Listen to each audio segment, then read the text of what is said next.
Graça, misericórdia e paz da parte de nosso Senhor e Salvador Jesus Cristo.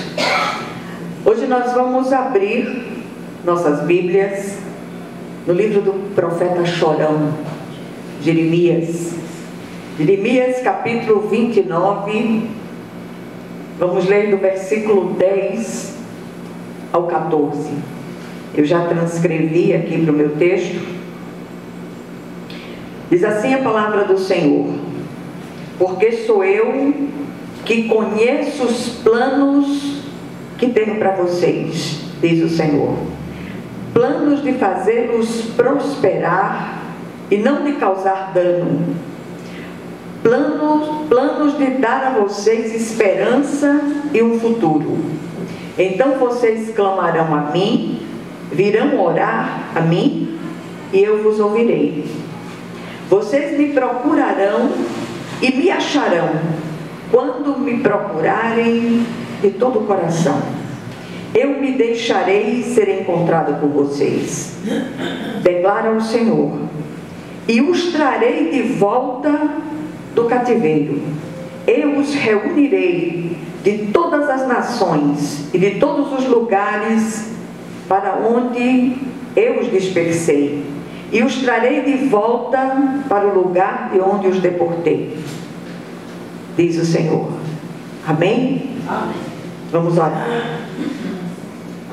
Senhor nosso Deus e nosso Pai Celestial, graças te damos, Senhor, porque mais uma vez estamos aqui diante da tua presença, clamando pelo poder que há no sangue de Jesus e apresentando diante de ti as nossas demandas, Senhor, sobretudo aquelas que para nós, do ponto de vista humano, são absolutamente inalcançáveis, impossíveis, mas não há impossíveis para ti, Senhor, em todas as tuas promessas. E eu já começo o dia de hoje rendendo graças ao Senhor por cada resposta de oração, as que já chegaram e aquelas que estão a caminho. Que o Senhor seja em tudo glorificado em nossas vidas, em nome de Jesus. Amém. Amadas irmãs, desejo do nosso coração é trazer instrução quanto à necessidade de irmos ao Senhor com sinceridade de coração, com os nossos corações absolutamente rasgados diante de Deus. Há uma inclinação muitas vezes de nós nos achegarmos a Deus nos vitimizando. Nós esquecemos que o Senhor conhece até as intenções, aquelas intenções mais escusas dos nossos corações. Antes que a palavra nos chegue à boca, o Senhor já conhece. O texto lido faz parte do conteúdo de uma carta do profeta Jeremias, inspirada por Deus aos cativos em Babilônia. Eu queria que você prestasse bastante atenção àquilo que o Senhor deseja ministrar a você no dia de hoje. A finalidade daquela carta era alertar o povo a respeito dos falsos profetas que profetizavam segundo o desejo do coração do povo, que era se libertar do jugo de Babilônia. Só que Babilônia foi usada pelo Senhor como sala de aula de Deus, para trazer conserto ao povo escolhido. Assim como muitas situações vividas por nós em nosso tempo, e nós Muitas vezes achamos que determinadas situações são ações malignas, ações demoníacas. Antes de emitir tal opinião, pergunte ao Senhor: o que o Senhor deseja que eu aprenda nesta situação específica? Jeremias, usado por Deus, alerta o povo a não confiar nos profetas e sonhadores mentirosos que se levantaram para agradar o povo em detrimento da vontade de Deus.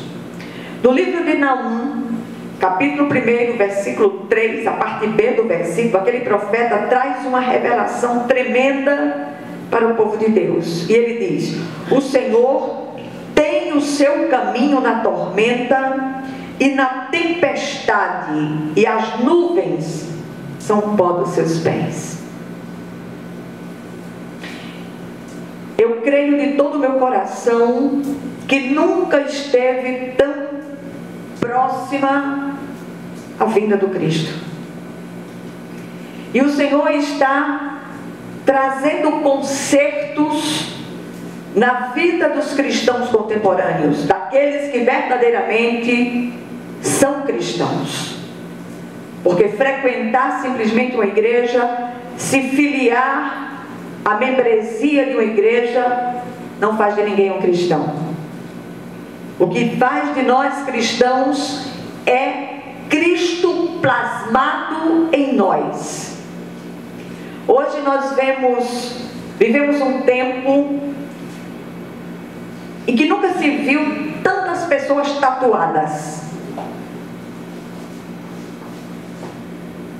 Tem faltado a maior de todas as tatuagens: Cristo plasmado a fogo nos nossos corações. Nenhum mestre de Deus é tão eloquente, tão convincente quanto o sofrimento.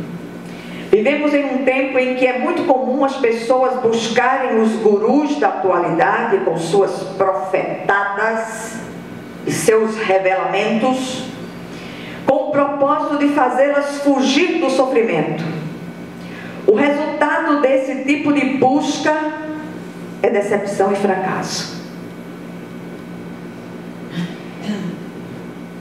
O socorro de que precisamos vem apenas e tão somente, efetivamente, do Senhor, que fez os céus e a terra.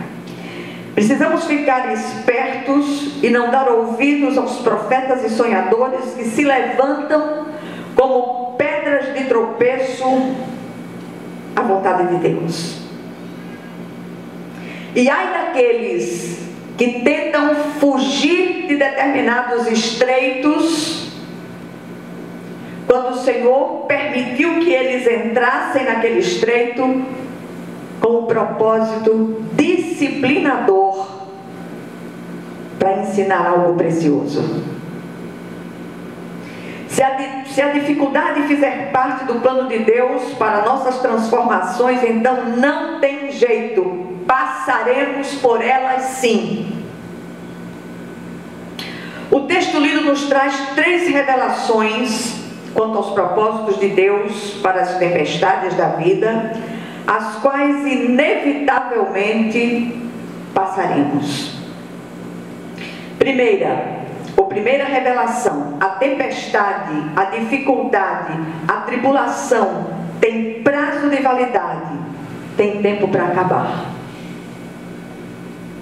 Ouviram? Enquanto o Senhor prepara a vitória, prepara o nosso coração para recebê-la.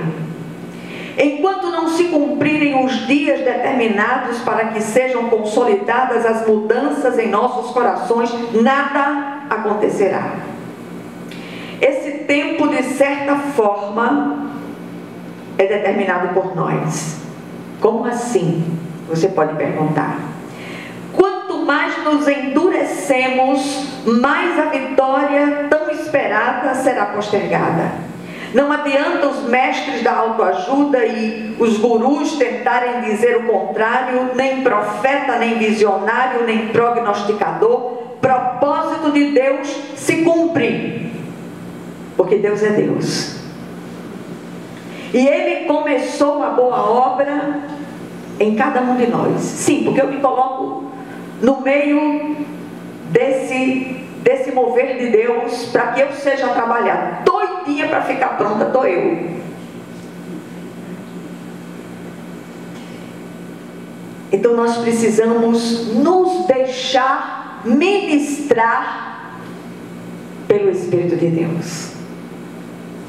Muitas vezes naquelas horas em que você está sozinha, orando, clamando, pedindo direções ao Senhor, vem determinados pensamentos às nossas mentes, e logo tratamos de afastar aqueles pensamentos. Preste atenção a eles. Quem sabe se não é através desses pensamentos emergidos da sua memória que Deus está tentando trabalhar no seu coração. Segunda revelação: só Deus conhece os pensamentos que tem a nosso respeito. E são pensamentos de paz e não de mal. E isso para nos dar o fim que desejamos. Quando pedimos algo ao Senhor, só Ele conhece o tempo e o modo de fazer o que desejamos. A ferramenta que Ele vai usar para quebrar o coração endurecido vai depender do material de que é feito. Ele poderá usar de uma simples lixinha de unha, de um pequeno martelo, ao esmeril ou a dinamite. Quanto mais nos endurecemos, mais passamos por dificuldades. Uma coisa o texto deixa bem claro: tudo concorrerá para o bem, porque Ele tem pensamentos de paz e não de mal, para nos dar o fim que desejamos. Eu conheço muitos no meio do povo de Deus. Eu vou pedir licença a Jesus para fazer uma comparação aqui, tá certo? Desculpa aí, Jesus. Muitos só querem ser as pregas sem o pano dar. Já pensou, estou falando para algumas irmãs que costuram, você fazer uma saia pregueada com pouco pano, só a misericórdia de Jesus? Pois bem, tem muito cristão no nosso tempo que só quer ser as pregas sem o pano dar. Agora, quando o Senhor cisma de fazer os consertos que nós precisamos, é melhor cooperar. Se eu fosse você, eu cooperava. Dói muito menos. A gente só enxerga defeito no outro, no marido, no filho, no neto, no amigo, no vizinho, naqueles que estão próximos. Mas que hoje nós saiamos daqui com a firme decisão de dizer: Senhor, sonda o meu coração, vê se há em mim caminhos maus, que certamente os há, e vem com toda a liberdade e tira de mim esses caminhos e me conduz ao caminho eterno. Amém? O cativeiro de Babilônia demorou 70 anos por causa da dureza do coração do povo. Eu não sei o tempo que Deus vai usar para lhe dar a vitória nessa situação que o aflige, mas de uma coisa eu tenho absoluta certeza: Ele sabe fazer caminhos no meio das nossas tormentas, e o propósito de Deus se cumpre. E eu repito, é melhor cooperar. Terceira revelação: nenhuma oração fica sem resposta. Ao tempo de Deus e ao modo de Deus, todas serão respondidas. O Senhor é especialista em aparar lágrima de crente e receber suas orações, sobretudo aquelas que brotam de um coração quebrantado e contrito. Deus se agrada da sinceridade de coração. Na verdade, Ele sonda mentes e corações para nos dar aquilo que precisamos. O Senhor deseja de nós um relacionamento íntimo, estreitíssimo com Ele. Ele deseja que o busquemos de todo o coração, e só aí Ele se deixará achar e mudará a nossa sorte de uma maneira extraordinária. Ele não olha nem se impressiona com as nossas performances religiosas ou nossas práticas religiosas exteriores, como longos jejuns sem mudança de atitude. Vejamos o que diz o profeta Isaías a respeito disso, capítulo 58, versículos 6 a 11, só escuta. Será esse o jejum que escolhi? Que apenas um dia o homem se humilhe, incline a cabeça como o junco e se deleite sobre pano de saco e cinzas? É isso que vocês chamam de jejum? Um dia aceitável ao Senhor? O jejum que desejo não é este. Aliás, o jejum que desejo é este: soltar as correntes da injustiça, desatar as cordas do jugo, pôr em liberdade os oprimidos e romper todo o jugo. Não é partilhar sua comida com o faminto, abrigar o pobre desamparado, vestir o nu que você encontrou e não recusar ajuda ao próximo? Aí sim, a sua luz irromperá como alvorada, e prontamente surgirá a sua cura. A sua retidão irá diante de você, e a glória do Senhor estará na sua retaguarda. Aí sim, você clamará ao Senhor e Ele responderá. Você gritará por socorro e Ele dirá: aqui estou. Se você eliminar do seu meio o jugo opressor, o dedo acusador e a falsidade do falar, se com renúncia própria você beneficiar os famintos e satisfizer o anseio dos aflitos, então a sua luz despontará nas trevas e a sua noite será como o meio-dia. O Senhor o guiará constantemente, satisfará os seus desejos numa terra ressequida pelo sol e fortalecerá os seus ossos. Você será como um jardim bem regado, como uma fonte cujas águas nunca faltam. Aleluia! Ele se importa com o que vê em nossos corações. Só quando Ele for buscado assim, com inteireza de coração, então Ele mudará as nossas circunstâncias. Em Naum 1,7 diz: o Senhor é bom, é fortaleza no dia da angústia, e conhece os que nele se refugiam. O que é que essa breve meditação nos ensina hoje? Primeira coisa, as nossas tribulações, tempestades, dificuldades nesta vida têm prazo de validade, tem tempo para acabar. O próprio Jesus disse: no mundo passais por aflições, mas tende bom ânimo, eu venci o mundo. Segundo lugar, o tempo de duração de nossos cativeiros é o tempo de duração da nossa rebelião contra Deus. A obediência nos capacita a receber o que está reservado para nós. Em terceiro lugar, o Senhor é especialista em fazer caminhos nas piores tormentas que nos assolam, porque só Ele conhece os pensamentos que tem a nosso respeito. E por último, nenhuma oração ficará sem resposta. Ao seu tempo, todas serão respondidas, e ao modo de Deus, que é a melhor forma. Amém? Que Deus abençoe e aplique essa palavra aos seus corações em nome de Jesus Cristo. Vamos orar umas pelas outras.